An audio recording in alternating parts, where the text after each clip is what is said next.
आप सभी बच्चों का आज आप जुड़ चुके हो मेरे साथ में इस क्लास में। हम लोग कर रहे हैं एनसीईआरटी लाइन बाय लाइन और हम लोगों ने अपना जो 5th चैप्टर है जिसको आप यहाँ पर एक नाम देंगे गेटिंग स्टार्टेड विद पाइथन। तो ये क्लास 11th कंप्यूटर साइंस का चैप्टर है, तो इसको हम लोग लगभग नहीं, हम लोग कंप्लीट कर चुके हैं और हम लोग पहुंच चुके हैं जी हमारे लास्ट, जिसको आप एक समरी नोट्स या फिर एक होता है ना कि भाई आपके क्या बोलते हैं इसको, समरीहीन बोलते हैं, खैर है ना, बुक के लास्ट में। तो हम लोग वहां तक पहुंच चुके हैं। तो इसमें अगर कुछ इंपॉर्टेंट पॉइंट्स हमसे बनते होंगे तो वो हम जरूर पढ़ेंगे। कहता है कि is an open source high level और इंटरप्रेटर बेस्ड लैंग्वेज है। ओपन सोर्स यानी कि सोर्स कोड अवेलेबल है। ऐसे सॉफ्टवेयर जिनका सोर्स कोड अवेलेबल होता है तो आप उनके सोर्स कोड में कोई चेंज करके, आप कहने का मतलब है कि ये सॉफ्टवेयर इंडस्ट्री में अपना एक योगदान है, जो कंट्रीब्यूशन है वो डाल सकते हो। अगर आपको लगता है कि सॉफ्टवेयर में कुछ चेंजेस हो सकते हैं तो आप अपने चेंजेस अपनी तरफ से कर सकते हो। ठीक है, हाई लेवल लैंग्वेज है।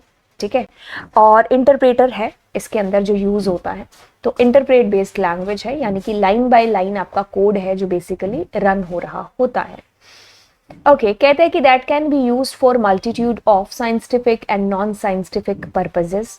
ठीक है, बहुत एक सिंपल लाइन है, इसमें कुछ ऐसा ओपन सोर्स हाई लेवल और इंटरप्रेटर बेस्ड लैंग्वेज के अलावा कुछ ऐसा खास नहीं है। Comments are non executable statements. ये हर लैंग्वेज की तरह कमेंट्स जो होते हैं वो एक तरीके से आप कह लीजिए कि खुद को या दूसरे को समझाने के लिए या फिर याद कराने के लिए कि भाई ये वेरिएबल या फिर ये प्रोग्राम का डॉक्यूमेंटेशन कि मैंने ये किस पर्पस के लिए बनाया, किसने बनाया, किस टाइम पर, या जो भी आप ऐसी चीजें जो आप सिर्फ अपने याद के लिए एक रिमाइंडर स्टिकी नोट्स नहीं लगाते हैं कॉपी के अंदर, है ना, तो उस तरीके से कमेंट्स होते हैं। तो ये एग्जीक्यूट नहीं होते, कंपाइलर इंटरप्रेटर के थ्रू इग्नोर होते हैं। जस्ट ये हमें ही याद दिलाते हैं कि अच्छा ये आपने प्राइज लिया है तो इसका क्या है, अगर आपने लिखना चाहते हो तो। Okay, an identifier is a user based name given to a variable or a constant in a programme. जैसे अगर आइडेंटिफायर की बात करें तो जैसे अगर मैंने x इज इक्वल्स टू किया तो वेरिएबल का नाम ये जो x है, जैसे मैंने एक फंक्शन डिक्लेयर किया डेफ एक्स वाई जेड, तो ये क्या है, एक आइडेंटिटी हो गया, एक नाम हो गया आपके फंक्शन का, है ना। सो आपने अपनी मर्जी से एक आइडेंटिटी दी कि भाई ये एक x है जिसके अंदर मैं 5 को ट्रांसफर कर रहा हूं, है ना, तो एक नाम। तो इसके लिए आइडेंटिफायर के वो 6 to 7 रूल्स फॉलो करने होते हैं, जिसमें आप कीवर्ड यूज नहीं कर सकते, स्पेस नहीं कर सकते, 0 से 9 कोई भी नंबर से आप शुरू नहीं कर सकते हो, है ना। अंडरस्कोर के अलावा आप कोई भी स्पेशल सिंबल नहीं दे सकते हो। तो ये रूल्स आपको फॉलो करने थे, तो वो रूल्स फॉलो करते हुए हम अपने आइडेंटिफायर्स को डिक्लेयर कर रहे होते हैं। The process of identifying and removing errors from a computer program is called debug करना। बग्स जब आपको मिल गई, अब बग्स जब आपको मिली, कमी मिली, तो उस कमी को दूर करना, डीबग करना, डिबगिंग। ठीक है, जैसे हम मम्मी ने चाय बनाई, अब हमें टेस्ट के लिए दिया कि इसमें से बताओ चीनी कम है कि क्या है, हम उस हिसाब से पिएंगे, पहले उसको बताएंगे कि भाई इसमें चीनी कम है या ज्यादा है, उस हिसाब से हमारी मम्मी उसके अंदर उसको डीबग करेगी, है ना, हम जिस तरीके से बताएंगे। ठीक है, तो वही प्रोसेस है कि आइडेंटिफाई करना एरर्स को, उसके बाद उनको रिमूव करना इज कॉल्ड डीबग करना। ठीक है, trying to use a variable that has not been assigned a value gives an error. आपने सीधा ही ऐसा कर दिया प्रिंट एक्स, कंप्यूटर मशीन है यार, उसको थोड़ी ना पता चलेगा ये एक्स कौन है। ठीक है, लेट हम मैथ्स में करते हैं, यहां नहीं करेंगे। तो अगर एक्स के अंदर आपको कोई वैल्यू असाइन करनी पड़ेगी, आप अचानक से कुछ भी लिखेंगे तो वो आपको एक एरर दे देगा और नेम एरर देगा कि ये किसका नाम लिख दिया। जैसे मैं आपके सामने नाम लूं चिंकू, तो आपको कहोगे ये कौन है चिंकू, है ना। कहता है कि there are several data types, integer हो गया, फिर आपके पास boolean, float, complex, string, list, tuple, set, dictionary, none, ये सारे डेटा टाइप्स के अंदर ही आते हैं। ठीक है, data type conversion can happen either explicitly or implicitly. देखो, अगर मैं कह रही हूं x is equals to integer और मैंने कहा इनपुट, ठीक है, और मैंने कहा वाइल इंटीजर इनपुट। ठीक है, अब देखो क्या चीज है, यहां पर जो आपका आंसर आएगा ना वो किस में आएगा, स्ट्रिंग के अंदर आएगा, है ना। तो आप क्या कर रहे हो, इसको टाइप कास्ट कर रहे हो, मतलब वन डेटा टाइप से अनदर डेटा टाइप में आप कन्वर्ट कर रहे हो। फिर जब हम आप यहाँ पर x और y प्लस करते हैं, जैसे इसमें आपने 10 डाला, इसमें 20 डाला, तो तब जा करके आपका 30 आउटपुट आता है, क्योंकि आप स्ट्रिंग को इंटीजर में कन्वर्ट करते हो। ये एक एक्सप्लिसिट टाइप कन्वर्जन हो गया जहां पर हम फोर्सफुली वन डेटा टाइप को दूसरे डेटा टाइप में कन्वर्ट करा रहे हैं। ठीक है, अब मान लीजिए मैंने यहां पर प्रिंट के अंदर लिखा 10 प्लस 10.5, तो अब एक इंटीजर है और एक मेरा फ्लोट है। अब बाय डिफॉल्ट आपका आंसर 20.5 आएगा। तो आप अपनी मशीन से फोर्सफुली ये चीज नहीं करा रहे हो, ये बाय डिफॉल्ट अपने आप ही हो रही है। इसी को इम्प्लिसिट टाइप कन्वर्जन बोलते हैं। ठीक है, एक्सप्लिसिट में आपको एक एक्स्ट्रा फंक्शन का बेसिकली यूज करना होगा, सिंटेक्स यूज करोगे जिसमें आप फोर्सफुली, प्रोग्रामर है जो, वो एक डेटा टाइप को दूसरे में कन्वर्ट कराते हैं। ठीक है, तो वो हमारा एक्सप्लिसिट हो जाता है, और जो अपने आप हमारी मशीन कर दे, हमारा इंटरप्रेटर कर दे, वो हमारा इम्प्लिसिट टाइप कन्वर्जन है जो होगा।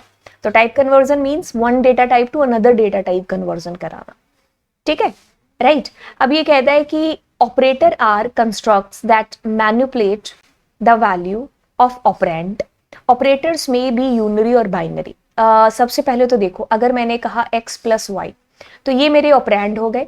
अब मैं दोनों को क्या कर रही हूँ, प्लस ऑपरेटर के थ्रू जोड़ रही हूँ। ठीक है, अब कुछ ऑपरेटर्स आपने देखे, जैसे मैंने लिखा -5, तो ये एक यूनरी ऑपरेटर हो गया। जैसे नॉट है, मैंने नॉट के आगे ऐसा लिखा 5 इज ग्रेटर देन 2, तो यहां से आंसर आएगा ट्रू, लेकिन ये हमें फॉल्स आंसर देगा because of this not. It's a unary operator. ठीक है, बाइनरी जो हमारे एक से ज्यादा, दो या दो से ज्यादा ऑपरेंड्स के साथ काम करे, जैसे ये क्या है, बाइनरी है, x प्लस वाई कर रहे हो।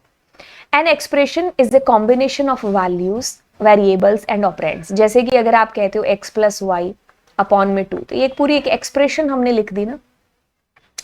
इनपुट जो हमारा फंक्शन है, ये यूजर से वैल्यूज को लेता है, और किस फॉर्म में लेता है, एक स्ट्रिंग की फॉर्म में।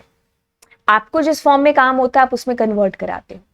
पाइथन के पास में प्रिंट स्टेटमेंट है अपने डेटा को प्रिंट कराने के लिए। ठीक है, तो इसमें आप डबल कोट्स दे करके या जैसे भी अपने वैल्यूज को प्रिंट कराते हैं। ठीक है, तो ये कहानी रही यहाँ की, और यहाँ तक हमारा ये चैप्टर पूरा का पूरा क्या हो जाता है, कंप्लीट हो जाता है। ठीक है, तो अब हम यहाँ से चैप्टर जिसकी शुरुआत करेंगे, मेरे को देखने तो अगला चैप्टर आई थिंक स्ट्रिंग होना चाहिए। नहीं, अगला आपके पास फ्लो ऑफ कंट्रोल है, फिर लूप आएगा। लूप शायद फ्लो ऑफ कंट्रोल में ही ऐड कर दे एनसीईआरटी के अंदर।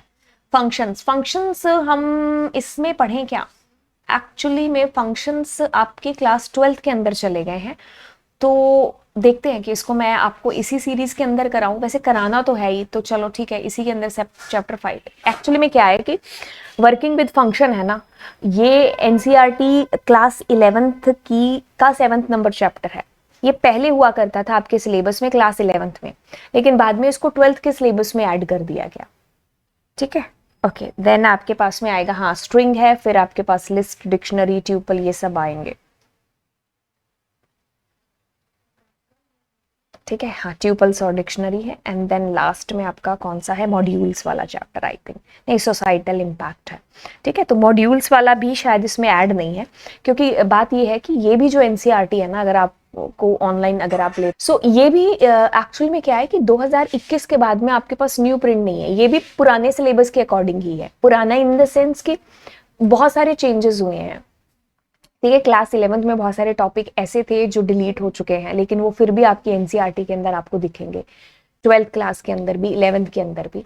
ठीक है, तो जो सिलेबस आपका गिवन है, मैं अगर उसको निकालूं तो वैसे तो कोई भी सिलेबस निकाल सकते हैं। आई थिंक ये वाला है क्या, PGT syllabus,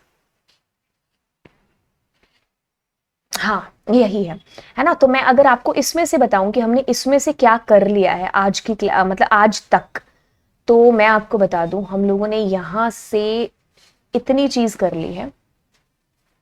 basics of Python, ठीक है, एंड कीवर्ड्स हो गए, आइडेंटिफायर हो गए, है ना, आर वैल्यूज हो गया। देन आपके पास में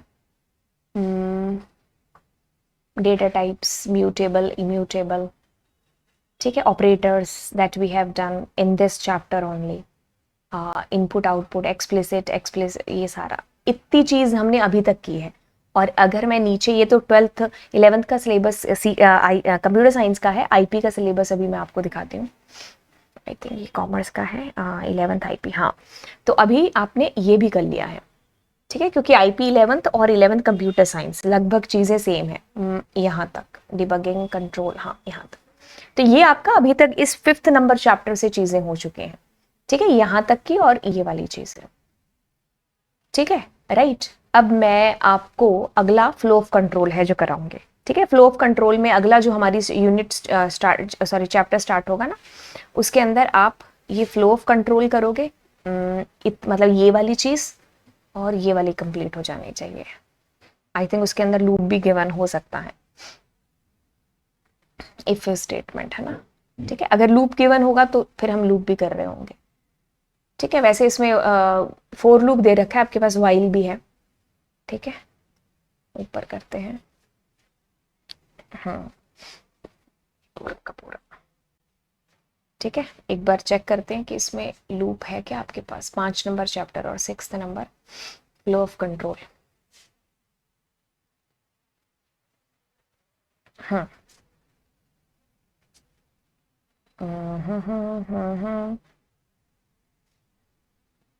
ठीक है। सो आपके पास में सब कुछ है इसके अंदर, देखो इफ कंडीशन से लेकर के break, continue, loop, everything, right. तो चलिए फिर इसी चैप्टर के अंदर आपको मिलते हैं, दैट इज चैप्टर नंबर 6। तो चलिए फिर, bye bye and God bless you. Subscribe करिएगा चैनल को, दोस्तों के साथ में शेयर भी है जो ज़रूर करिएगा, ठीक है। और फिर मिलते हैं आपको अगली class, flow of control chapter number 6, NCERT class 11th computer science का सिलेबस।